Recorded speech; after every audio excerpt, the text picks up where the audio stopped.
दुनिया में ज्यादातर लोग बेफिक्र और बेपरवाह होकर जीना चाहते हैं। शायद ही कोई हो जो डर के साए में जिंदगी बसर करना चाहता हो, जबकि हकीकत ये है कि डर हमें सतर्क रहने, तैयारी करने और चुनौतियों का डटकर सामना करने की शक्ति देता है। हिंदी के प्रसिद्ध साहित्यकार लीलाधर जगुड़ी की एक कविता संग्रह का नाम है भय भी शक्ति देता है। नमस्कार, बहुत बहुत स्वागत है न्यूज़ 18 इंडिया पर। मैं हूं आपके साथ सुरभि शिरपुरकर।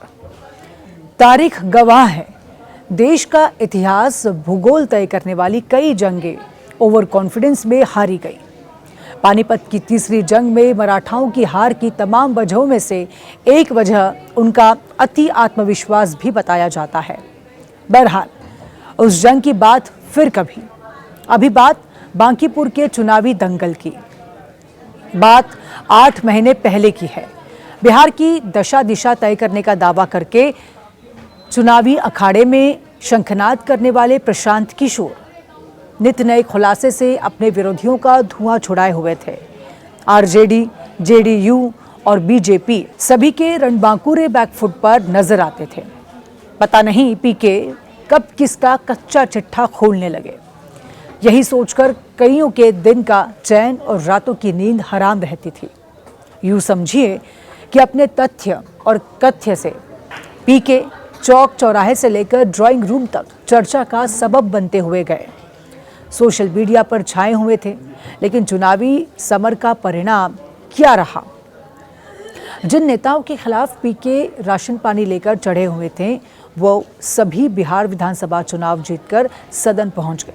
रही बात उनकी अपनी पार्टी की, तो नरेंद्र मोदी को प्रधानमंत्री और कई राज्यों के मुख्यमंत्री को उनकी कुर्सी तक पहुंचाने का दावा करने वाले प्रशांत किशोर ने 243 में से 238 सीटों पर प्रत्याशी उतारे, लेकिन उनमें से 2 ही अपनी जमानत बचाने में कामयाब रहे थे। पूछा जा रहा था कि जो शख्स दूसरों को जीत दिलाने का दावा करता है, वो खुद चुनाव जीतकर क्यों नहीं दिखाता?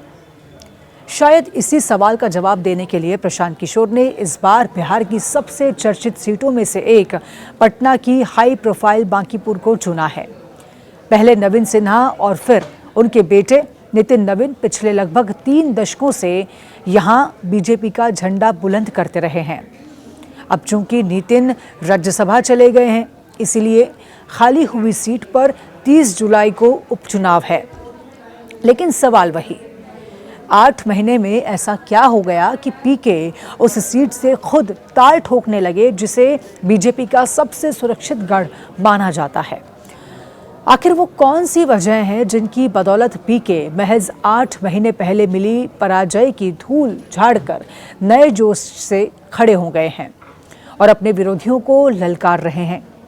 आइए एक एक कर कारण समझते हैं।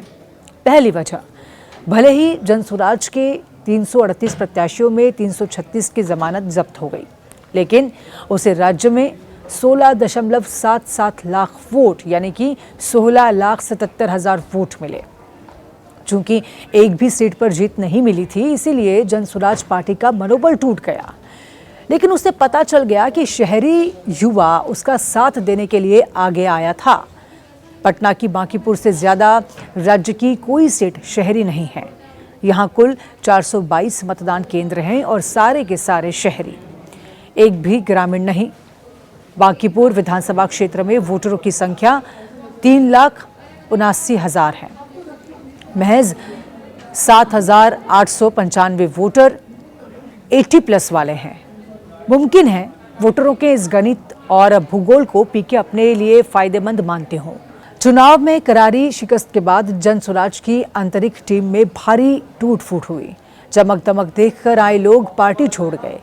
जो बचे वो पूर्ण आस्था वाले हैं, पार्टी की रीति नीति से गहरा जुड़ाव रखने वाले हैं। पार्टी में बचे हुए लोग अब पूरी ताकत के साथ सिर्फ एक सीट पर चुनाव जिताने के लिए उतरेंगे, प्रचार में जान झोंक देंगे। अब तीसरी वजह समझते हैं। बिहार विधानसभा चुनाव में एनडीए 25 से 30 फिर से नीतीश के नारे को स्वीकार करती दिख रही थी, लेकिन 2026 के अप्रैल में नीतीश कुमार ने कुर्सी छोड़ दी और बीजेपी ने पहली बार अपना मुख्यमंत्री बना लिया। बांकीपुर के विधायक और राज्य के मंत्री नितिन नवीन को बीजेपी ने पार्टी का राष्ट्रीय अध्यक्ष बनाया, राज्यसभा भेज दिया। भले ही नीतीश कुमार ने राज्यसभा जाने की अपनी इच्छा सार्वजनिक रूप से जाहिर की थी, पर कहा जाता है कि उनके कई समर्थक इसे स्वीकार नहीं कर पा रही सही कसर बढ़ती हुई महंगाई पूरी कर रही है। हर तरह के सामान की कीमत बढ़ी हुई है। एक बड़ा विरोध एथेनॉल मिश्रित पेट्रोल के कारण खराब हो रहे वाहनों के मालिकों का भी है। जनसुराज पार्टी जनता के ऐसे गुस्से को भांपकर आगे की रणनीति तैयार कर रही है। चूंकि केंद्र और राज्य दोनों जगह बीजेपी हैं और उसी पार्टी के राष्ट्रीय अध्यक्ष नितिन नवीन यहाँ के विधायक हैं, तो जनसुराज इसे प्रचारित करने की तैयारी में है। हर आदमी गुस्से में है और बांकीपुर की जनता को उस गुस्से की आवाज़ बननी है। प्रशांत किशोर का दावा है कि अगर वो बिहार विधानसभा में पहुंचे हैं तो अपने सटीक रणनीति और तथ्यात्मक ज्ञान के दम पर सदन के सभी विधायकों पर भारी पड़ेंगे। उनका दावा है कि उनके पास शिक्षा, रोजगार और बुनियादी ढांचे पर जमीनी और डेटा संचालित आंकड़ों का ऐसा मजबूत आधार है जिससे वो राजनीतिक विरोधियों को सदन में आसानी से पछाड़ सकते हैं। जाहिर है प्रशांत किशोर के समर्थक उनके दावे से काफ़ी उत्साहित हैं। सोशल मीडिया प्लेटफॉर्म पर लोग उनकी दावेदारी पर खूब चर्चा करते देखे जा रहे हैं। वैसे अगर पीके चाहते तो आसान सीट से चुनाव लड़ सकते थे, लेकिन बांकीपुर चुनने के पीछे उनकी रणनीति कहीं बड़ी दिखाई देती है।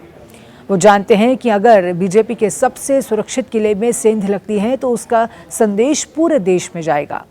एक तरफ जहां विपक्ष के एक एक क्षत्रप जैसे ममता, स्टालिन और केजरीवाल धाराशायी हो गए हैं, ये जीत पीके को विपक्ष की राजनीति में नया आयाम दे सकती है। यही वजह है कि वे इस उपचुनाव को सिर्फ स्थानीय मुकाबला नहीं बल्कि सरकार के वादों पर जनमत संग्रह बता रहे हैं। रोजगार, पलायन, शिक्षा और युवाओं के भविष्य जैसे मुद्दों को सामने रखकर वो सरकार विरोधी माहौल को अपने पक्ष में मोड़ने की कोशिश कर रहे हैं। बेशक बांकीपुर का सामाजिक और चुनावी गणित आज भी बीजेपी के पक्ष में माना जाता है। जनसुराज की संगठनात्मक ताकत भी अभी उसी स्तर पर नहीं है कि मुकाबला आसान हो जाए, लेकिन राजनीतिक दृष्टि से देखें तो इस चुनाव में प्रशांत किशोर के पास खोने के लिए कम और पाने के लिए बहुत कुछ है। बाकी इस विषय पर कमेंट बॉक्स में अपने विचार ज़रूर लिखें। बाकी खबरों के लिए जुड़े रहिए न्यूज़ 18 इंडिया के डिजिटल प्लेटफॉर्म से। मैं हूं आपके साथ सुरभि शिरपुरकर और ये स्क्रिप्ट लिखी थी जयशंकर ने। नमस्कार।